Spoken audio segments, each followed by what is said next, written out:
आखिर क्यों खाया था पांडवों ने अपने मृत पिता के शरीर का मांस? उन्होंने ऐसा क्यों किया? ये जानने के लिए पहले हमें पांडवों के जन्म के बारे में जानना पड़ेगा। पांडु के 5 पुत्र युधिष्ठिर, भीम, अर्जुन, नकुल और सहदेव थे। इनमें से युधिष्ठिर, भीम और अर्जुन की माता कुंती तथा नकुल और सहदेव की माता माद्री थी। पांडु इन 5 पुत्रों के पिता तो थे, पर इनका जन्म पांडु के वीर तथा संभोग से नहीं हुआ था, क्योंकि पांडु को श्राप था कि जैसे ही वे संभोग करेगा उसकी मृत्यु हो जाएगी।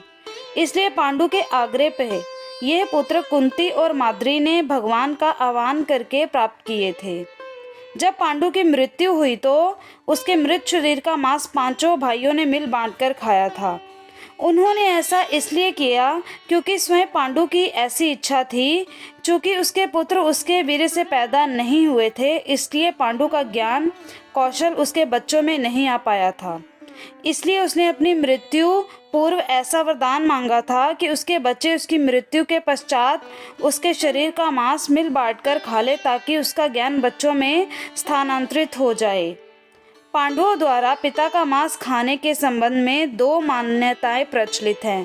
प्रथम मान्यता के अनुसार मांस तो 5 भाइयों ने खाया था, पर सबसे ज्यादा हिस्सा सहदेव ने खाया था।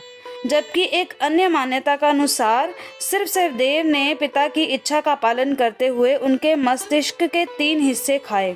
पहले टुकड़े को खाते ही सहदेव को इतिहास का ज्ञान हुआ, दूसरे टुकड़े को खाने पे वर्तमान का, और तीसरे टुकड़े को खाते ही भविष्य का। यही कारण था कि सहदेव 5 भाइयों में सबसे अधिक ज्ञानी था, और इससे उसे भविष्य में होने वाली घटनाओं को देखने की शक्ति मिल गई थी। शास्त्रों के अनुसार श्री कृष्ण के अलावा वो एकमात्र शख्स सहदेव ही था जिसे भविष्य में होने वाले महाभारत के युद्ध के बारे में संपूर्ण बातें पता थी। श्री कृष्ण को डर था कि कहीं सहदेव ये सब बातें औरों को ना बता दे।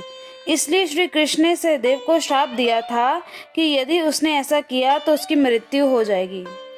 तो दोस्तों, अगर आपको ये जानकारी अच्छी लगी हो, वीडियो को लाइक करें और चैनल को सब्सक्राइब करना ना भूलें।